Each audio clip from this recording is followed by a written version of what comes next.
Blast is Tatsumaki's father. It's a crazy statement, I know, but I think by the end of this video, I'll have you agreeing with me, seeing as how there's so many little hints sprinkled throughout the story that kind of point in this direction that honestly leads me to believe that Blast is indeed Tatsumaki's father. So today we'll be taking a dive into a few key moments in the story of One Punch Man that I think make it pretty clear that a timetable can be put together that makes this all make sense. And before I get into all that, if you guys enjoy One Punch Man content, then you definitely want to hit that subscribe button and turn on notifications because I post fun One Punch Man content like this on my channel each and every week. And on top of that, I'm probably one of the first guys on YouTube to get a One Punch Man chapter review. So you definitely want to have those notifications on for that. But without further ado, let's get into the video. So first, I think I wanted to kind of tackle the elephant in the room here, which is the implication that if Blast is indeed Tatsumaki's biological father, that would mean that he would also have to be an esper, right? Well, although his abilities and powers are different from any other character in the story that we've ever seen, including espers, there are some similarities that we can draw and some examples we can kind of look at to make it make sense and kind of come to the conclusion that I came to, that the powers that Blast has are kind of the epitome or the full evolution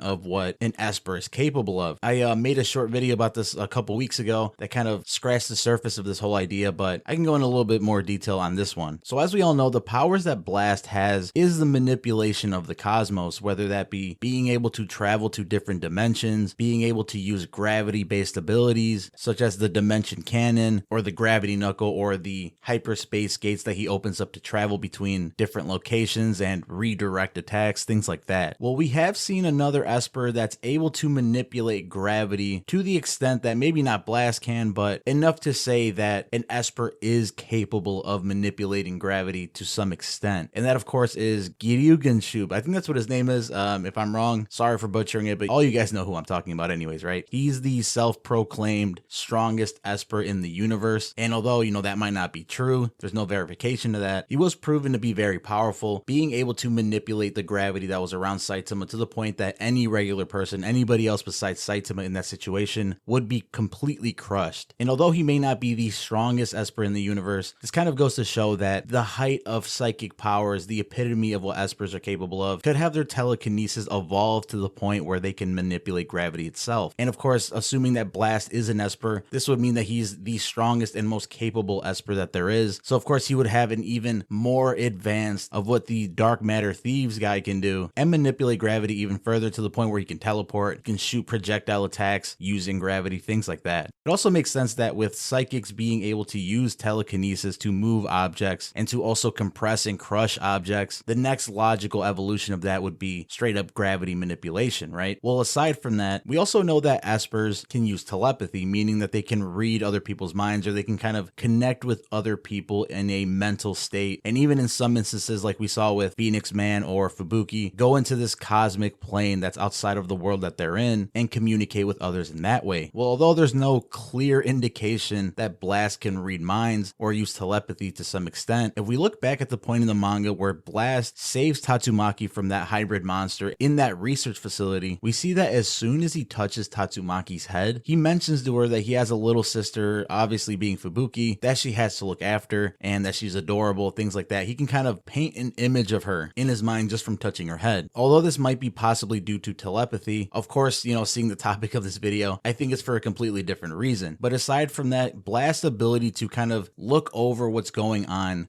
Earth while he's in a different dimension, the ability to sense God wherever he is, since he has been going on this battle with him for over 20 years now, it would make sense that this might be some kind of advanced form of telepathy, much like with his gravity manipulation powers, where it's the next step in the esper evolution. Like how you can kind of see that the ability to see into the future, the new third eye ability that we've been kind of introduced to these last couple chapters of the manga, the third eye ability might also be a kind of transcendent version of telepathy for espers, just like what Blast might be able to do as he can kind of peer into different dimensions or kind of overlook Earth from a different dimension and also sense God from however far he is. So now that we've kind of paved the way to explain how Blast himself would actually be an esper to kind of make this whole idea make sense, let's look at the actual timeline that would justify Blast actually being being her father and having the events that we see in the story make sense from that timeline. So to explain what I mean here, we have to go in chronological order of the events that we see take place in the manga. And of course, this starts with the earliest known situation that Blast was in that we know of in the manga to this point. And that's when he first confronted God 20 years ago. We learned in chapter 173 that Blast has actually been fighting against God behind the scenes for at least 20 years. And it all kind of came to a head 2 years ago from the current timeline where Blast decided that he would just kind of completely disappear and fight God on his own. Well, seeing as how he's known of the dangers that God can present, and the reason from him leaving completely 2 years prior was for him to protect the people around him, it would make sense that once he began the journey to fight against God 20 years ago, that he would make a similar decision for those closest to him, aka his family. So if we assume this theory to be true, then that would mean that 20 years prior to the current timeline of the One Punch Man manga that we're reading right now, Blast would have to leave Tatsumaki at that point in time to start his journey against God. And where this really all starts to kind of come together is when we take a look at the timeline of Tatsumaki's life, or at least what we know so far of her life to this point. So if we go as far back in the Tatsumaki timeline as we can, we see that when she's 7 years old, this is when her adoptive parents sold her off to the research facility that would then experiment on her for 3 more years. As we know now in the more recent chapters of One Punch Man, this research facility is owned by the Invisible Hand, or the Tsukiyomi members that just attacked Fubuki, Tatsumaki, and Psychos. So keeping that number in mind, 7 years old. If we look at Tatsumaki's recorded age, the most clear number that I could find on the internet and kind of scouring through all the One Punch Man information that I could find is that Tatsumaki is 28 years old. We're kind of doing some simple math here. Seeing as how Blast started his journey against God 20 years prior, that would have meant that Tatsumaki was 7 or 8 years old at that point in time. So it would then make sense that she would have adoptive parents at that point, and why Blast would leave Tatsumaki with parents that would actually sell her away like this, that's a completely different conversation that hopefully gets explored later on in the manga if this turns out to be the case. But the whole point I'm trying to get at here is that this makes it all possible, seeing as how at the age of 7, Blast would have already started his journey against God and left Tatsumaki with these adoptive parents to then sell to the Tsukiyomi research facility. So then the following events ensue in her lifetime, where 3 years later she meets Blast, who saves her from this hybrid monster at the research facility. And this could then explain why he knew of Fubuki, because that would then be her daughter, right? And it always kind of seemed like a father-daughter, father-son moment when he kind of told Tatsumaki that he needs to defend who's closest to him and he can't depend on anyone coming to save him. It's almost like Blast is telling her, like, I'm sorry that I can't look after you right now, being your father, so you have to learn how to take care of yourself and take care of Fubuki, your sister. You're kind of the head of the family now, so to speak. You're the one that has to protect everybody while I'm gone. And now that we're on the topic of father-daughter moments for Tatsumaki and Blast, if we look ahead to the events of the Monster Association that just recently took place, when Tatsumaki's unconscious and Blast suddenly shows up after returning Saitama and Flashy Flash to the surface, we see that he comes directly to Tatsumaki to check on her. And I don't know if this came off to you guys in this certain way, but when he's looking at Tatsumaki and kind of in awe at how much she's grown up since he last saw her, it almost looks like he's looking at her like his own kid or something, right? Like he says, oh, how much you've grown. Like that's something a parent would say after they haven't seen their kid for a long time. And he's kind of looking at her in this loving way that would only make sense if it was someone close enough to her, like her actual daughter, for him to care about. And unfortunately, this is the last interaction that we know that they've had to this point. And I know that you guys are probably thinking at this point still, like, how could Tatsumaki have not remembered that Blast was her father if she was 7 years old when she was abandoned? But we also got to consider the fact that she hasn't mentioned anything about her real parents in this entire story. And yeah, she was 7 years old, but obviously there's something there that's kind of keeping her from remembering something, or even keeping Fubuki from remembering something. So the only way I can kind of explain this is that seeing as how Blast is kind of the epitome of what an esper is and has all these heightened esper powers, since it's been seen that espers can like straight up knock somebody out or send them to this other ethereal space to have conversations with them and things like that, it wouldn't be such a far-fetched idea to assume that Blast was able to kind of wipe the memories of people that he chose, or use his psychic abilities to kind of block that portion of their memories, so that Tatsumaki and Fubuki won't spend all of their time looking for Blast and just go on about their lives and grow on their own. And this is where I will be getting into webcomic spoilers, so if you don't want to be spoiled, I hope you got everything you were looking for in this video and you can check out now. But later on in the webcomic, we learn that Blast Blast actually has a son named Blue, and he's a teenager, so if Blast is Tatsumaki and Fubuki's father, that would mean that they are also related to Blue in some way, whether it be via the same mother or maybe Blast met somebody along the way or something like that. I'm not really sure, but that makes it very exciting to see that once Tatsumaki actually meets Blue face to face, if this theory turns out to be true, what their dynamic will be like, what kind of conversation are they going to share? I think it's going to be very interesting, very exciting. But what do you guys think? What do you guys think about all this information that I kind of just provided to you guys? Do you think it all kind of leads to the idea that Blast is indeed Tatsumaki's father? Do you guys think I'm completely insane? Either opinion is valid, and I want to know about it in the comments. Well, that does it for today's video, guys. I hope you have an absolutely wonderful day. I hope this video made your day just a little bit better, and I'll see you guys in the next one.